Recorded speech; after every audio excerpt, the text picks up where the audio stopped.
Hey guys, welcome to my channel. Emmett here. Today I wanted to talk to you about why I love living in the Philippines. I came here in 2005. I've not been back to the U.S. since then. And my brothers and some friends, when I first came over here, they asked me what it's like to live here in the Philippines. And I replied to all of them. To me, it was just like when I got on that airplane, it was a time machine, and I went back in time to the 1960s. The way things pretty much was when I was growing up. I was born in '53, and things were kind of slow and laid back. Back then, people had to do most everything themselves.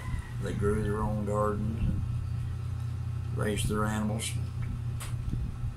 When I got over here, I was just amazed how laid back that everyone is. They don't get in a rush for anything, except for the young people on the motorcycles or their cars, and they drive like a bat out of hell. But other than that, I mean, it's just so relaxing. In fact, 6 months after I was here, my blood pressure had lowered 10 points, just because you not have the stress, hustle bustle that they've got in the U.S. and other Western countries. And the main thing that I love about it, of course, is my wife. And I got lucky. I know a lot of guys that come here, and some women have took them for money and stuff. But you know, hell, that's going to happen anywhere in the States or Australia or Europe or whatever. If you get the wrong one, then it happens. But there's not that many of them. Most of the girls here, the majority of people are Catholic, and most of the girls here are raised to honor and respect their husband, and the majority of them do that. And my wife, she treats me like a king, and I love her so much. 17 years we've been married. She treats me just as good today as she did when I first came over here and we got married. I think the thing I like the most, though, is the family units that they have here. It's like I said, back when I was growing up in the early 50s or late 50s and early 60s, families had a bond and they helped each other. But starting into the 70s, things changed in the U.S. Families quit helping, the majority of them, and they all went their own ways, brothers and sisters, and didn't worry about anyone else. But over here, you don't have the social benefits like back home.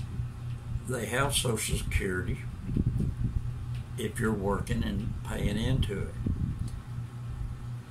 You take like my wife's mom, her husband was an overseas foreign worker. He went to Saudi Arabia first years ago, and then he was in Saipan, the Marshall Islands, and he worked there.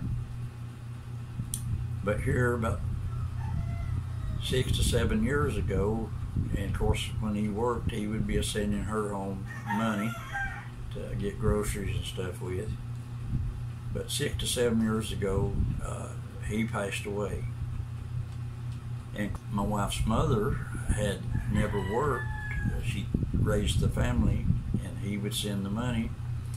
So she never paid into the Philippine Social Security. So she has no income. And many of the grandmothers and grandfathers are like that. They don't have nursing homes here that you go put them in. The young people take care of the elders, and the oldest. And they have to. And families usually live together.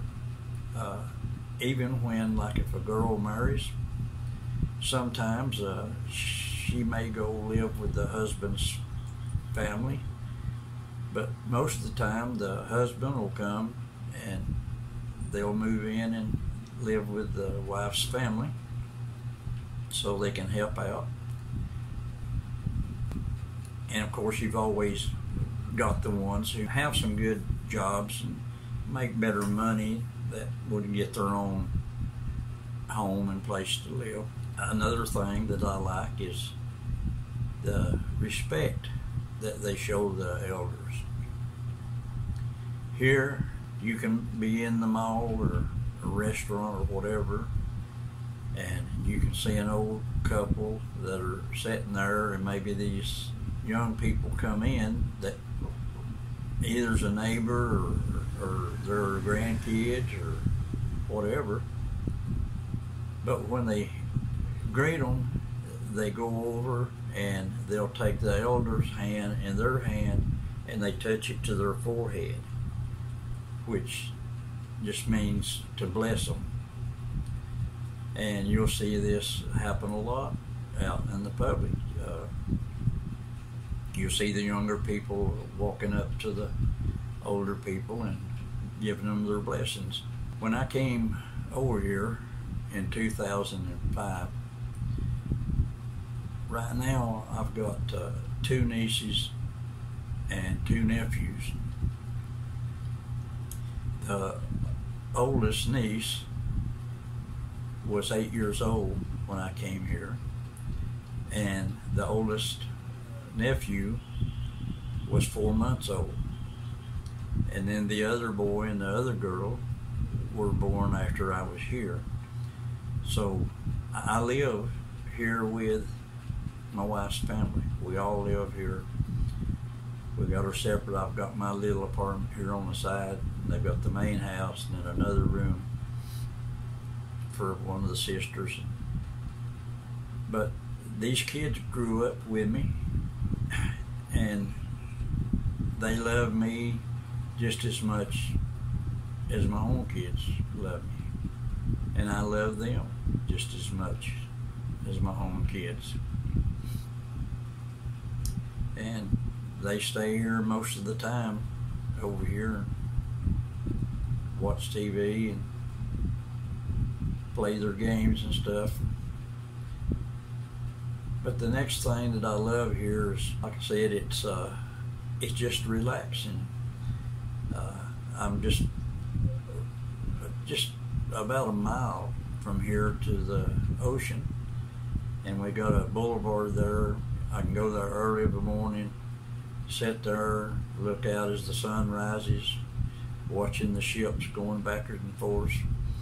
And of course the people come there to exercise and walk up and down it. And things have gotten a lot better, and they're changing quick here.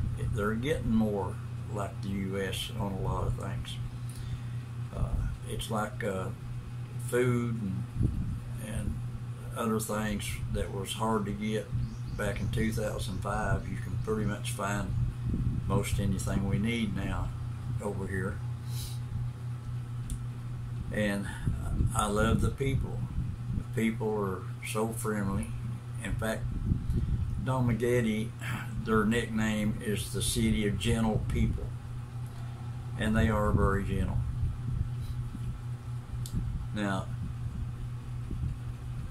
they have their crimes and stuff just like any other country, but 99% of the people here are just like they are in the U.S. or anywhere else.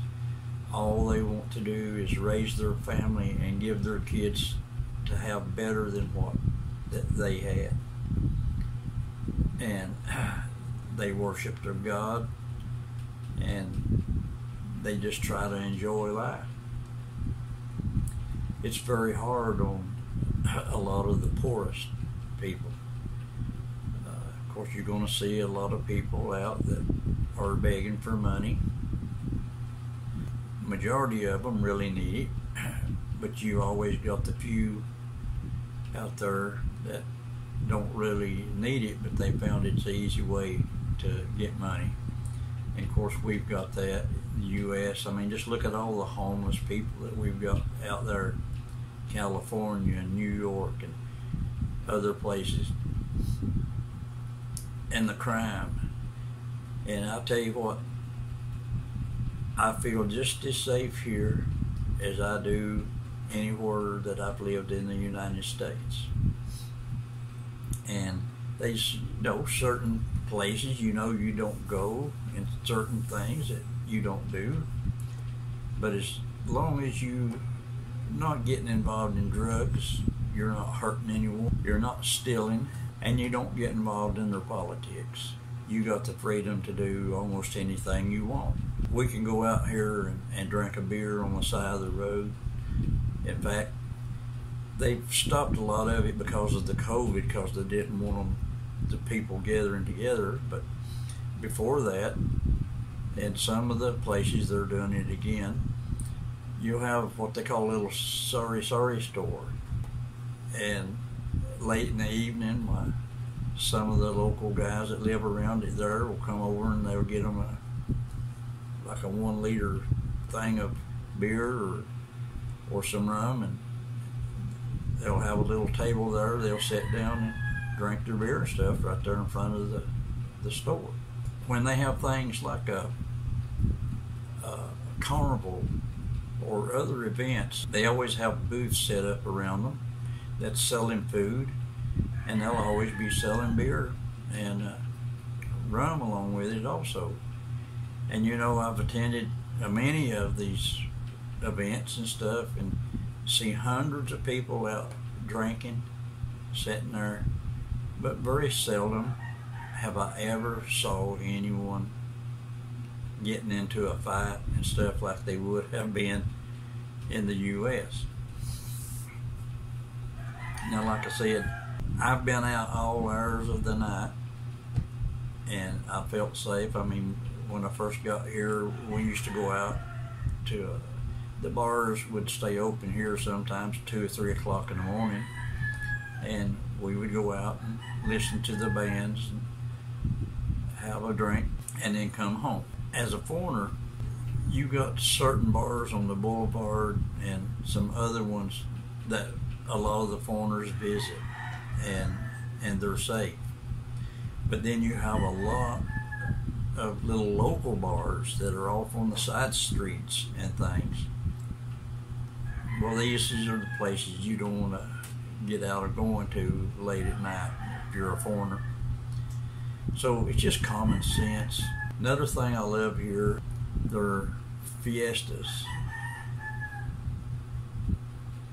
Most of the people they look forward to the opportunity to have a good meal and to just sit around and enjoy. Anytime someone has a birthday, or if it's another holiday, Christmas or New Year's or whatever, mostly what they do is the family gets together and everyone chips in and they fix up a good meal, and they sit around most of the night and everything. They eat and drink and karaoke. Karaoke is a real big pastime over here. They love it. Some of them are great singers. Some of them are like me and couldn't carry a note in a bucket, but I enjoy joining in with them, and we have a lot of fun that way. And it's just the difference in their lifestyle. People treat you very friendly. They're quick to help. And in fact, if somebody comes in, a neighbor or whatever comes in to visit for a minute or two, usually the first thing they'll say to them is let's eat. And they'll offer them something. They may not have enough for themselves, but they'll offer something. And of course, usually that person knows if they should or shouldn't. So anyway, it's just the fact that they will offer. I enjoy the the warm climate. It's very good on my arthritis. However, I do miss snow at Christmas time. That's one of the things. I miss hunting and I miss fishing. I knew when I came over here I'd have to give up my hunting, sold all my guns. And I thought, though, being right here on the ocean, because I used to live in Florida and lived right on the ocean, and I would fish all the time, catching snook and jackfish and river trout. But over here, they just know where that you can catch fish around here in this Dalmageddon area. Now, other places I don't know about, because they keep these waters fished out so much, you just can't hardly catch anything. They do have a couple of lakes that up in the mountains that have like tilapia in them. That's kind of like a large brim, something kind of like a crappie.